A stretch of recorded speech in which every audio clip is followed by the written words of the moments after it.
So sabi ko, parang ayaw ko na magtrabaho dahil parang nagtampo ako. Nasabi ko, parang hindi dinagdagan. Sayang naman yung sinabi ng ating Pangulo na idadagdag, tapos bigla sinuspinde. Kaya ang title ko ay, ang ayaw gumawa, wag din naman kumain. Kaya, dahil, hindi, gusto ko nga po sana mag-stop na magtrabaho. Sabi ko, parang nagtampo ako. Nung nabasa ko po ito, sabi ko, baka ito yung mangyayari sa akin pag hindi ako magtatrabaho? Dahil nabasa ko sa banal na kasalatan, ang ayaw gumawa, huwag din naman kumain. So, kaya sabi ko, hindi. Kailangan ko magtrabaho dahil yun yung kasama sa utos ng ating Panginoon Jesucristo na magtrabaho sa 2 Thessalonians at 3:10. Dahil sabi po dito, pasadahan po saglit. 2 Thessalonians chapter 3, 3:10 po. Ang sabi dito, sapagkat noon pa man kami ay kasama ninyo, ay aming iniutos ito sa inyo, na kung ang sino man ay ayaw gumawa, ay huwag din namang kumain. So kung yung ang paksa ni Brother Nahum kanina ay patungkol sa spiritual na nagugutom, ito po sa akin ay physical naman. Na kailangan mong magbanat ng trabaho dahil kahit noong unang panahon pa, ang sabi ng Diyos, simula na magkasala si Adan at sa Eva, sinumpa ng Diyos sa lalaki. Sapagkat dinilig mo ang iyong asawa, magtatrabaho ka sa pamamagitan ng iyong pawis. Ito yon. Sinumpa ng Diyos ang tao na kailangan mong magbanat ng buto. Ang sabi rito, sa 16 muna, sinabi niya sa babae, pararamihin kong lubha ang iyong kalumbayan at ang iyong paglilihi. Manganganak kang may kahirapan. So may isang pupuntasan tayo dito na sabi, hindi raw totoo yung Biblia. Hindi raw totoo yung sinabi ng ang Diyos. So kung hindi totoo ang Diyos at kung hindi totoo yung Biblia, bakit nangyayari yung sinabi ng Diyos? Hanggang ngayon na yung babae kapag nanganak ay mahihirapan. Sino nagsabi niyan? Ang Diyos na ating pong sinasamba at sinasampalatayan sa umaga po ito. So totoong may Diyos at totoo yung sinabi at sinulat ng mga propeta. Ano po? Ito yung patunay na nangyayari hanggang sa kasalukuyan. Ang sabi dito, sinabi ng babae, sinabi niya sa babae, sabi ng Diyos, pararamihin kong lubha ang iyong kalumbayan at ang iyong paglilihi. Manganganak kang may kahirapan. At sa iyong asawa ay papahinuhod ang iyong kalooban. At siya ay papanginoon sa iyo.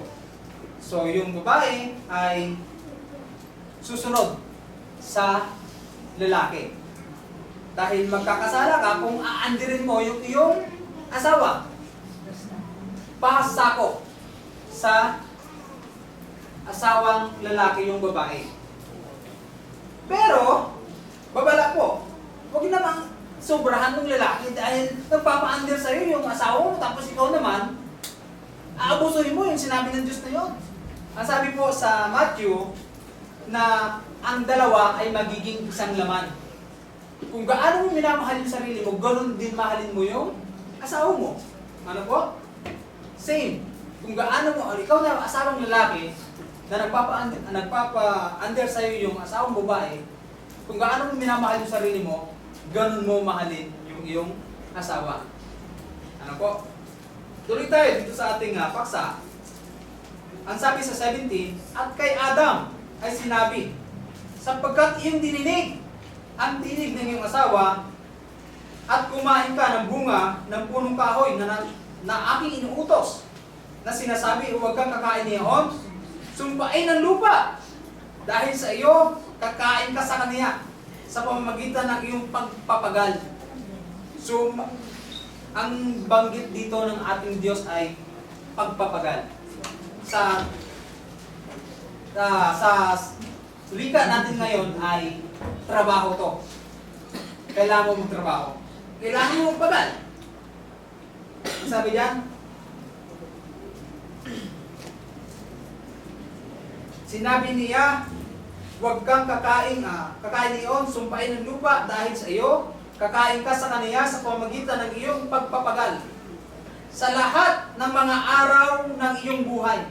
So habang buhay ka, habang buhay tayo, magtatrabaho tayo. Dahil yon ang sumpa sa atin ng Diyos. Hindi po pwedeng patamad-tamad. Dahil sinabi ng Diyos sa New Testament, yun nga, sa 2 Thessalonians, ang work ayaw gumawa, ayaw magtrabaho, huwag kang kumain. Huwag tayo kumain. Ano po? Ang sabi sa 19, sa pawis ng iyong mukha ay kakain ka ng tinapay. So, malalim yung pagkasabi dito, kung ilalapat natin sa panahon natin ngayon, kailangan mong pagpawisan. Pagbalat ka ng buto, para tayo ay makakain. Hanggang, ang sabi diyan, sa pawis ng iyong mukha ay kakain ka ng tinapay. Hanggang sa ikaw ay mauwi sa lupa. Hanggang may lakas ka, kailangan mong magtrabaho. Sapagkat diyan ka kinuha, sapagkat ikaw ay alabok at sa alabok ka babalik. So malinaw na sinabi ng Diyos na yung kanyang nilalang noong unang panahon, nakadesign yan para gumalaw o kumilos. Subukan mo, meron po ako nabalitaan na BPO, sa call center po siya nagtatrabaho. Nung una, nasa site siya, so nakakapaglakad pa siya. Nung nag-work from home siya, tinatamad daw siya maglakad. After kain niya, nakahiga lang. Ang nangyari sa kanya ay lumaki. Nahirapan siya tumayo.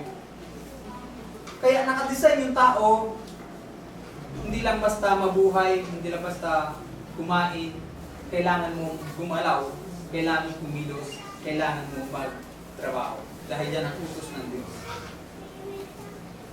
Ito yung teksto natin. Sapagkat nung paman kami ay kasama ninyo, sabi niya Apostol Pablo dun sa Iglesia ng Thessalonica, ay aming inuutos ito sa inyo.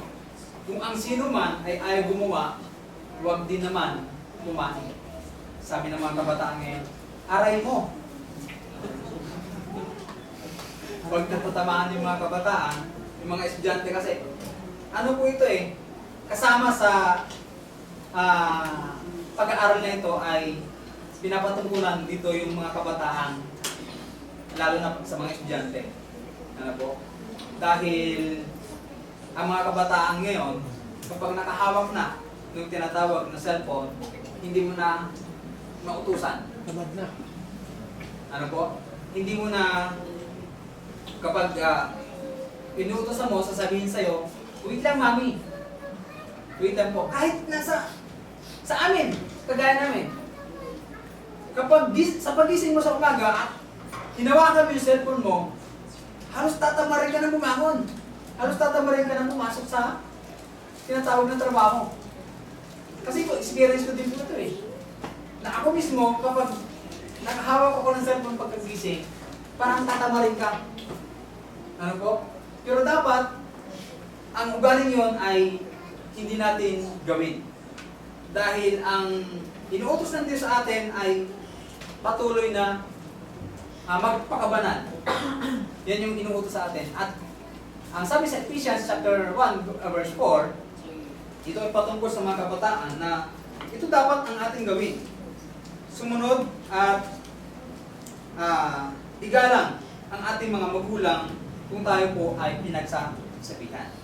Ang sabi po dito, mga anak, magsitalima kayo sa inyong mga magulang sa Panginoon, sapagkat ito'y matuwid. Igalang mo ang iyong ama at ina na siyang unang utos na may pangako. So sa ating mga kabataan, kapag tayo ay inutusan or binibigyan ng advice, dahil sa panahon po natin ngayon, kapag pinagalitan mo yung isang anak, sabi hindi naman as in galit ito eh. Advice to. Dahil ang gusto ng mga magulang sa anak, mapunta ka sa mabuti. Hindi, walang magulang na magsasabi sa'yo na ipupunta ka doon sa ikakapahamak.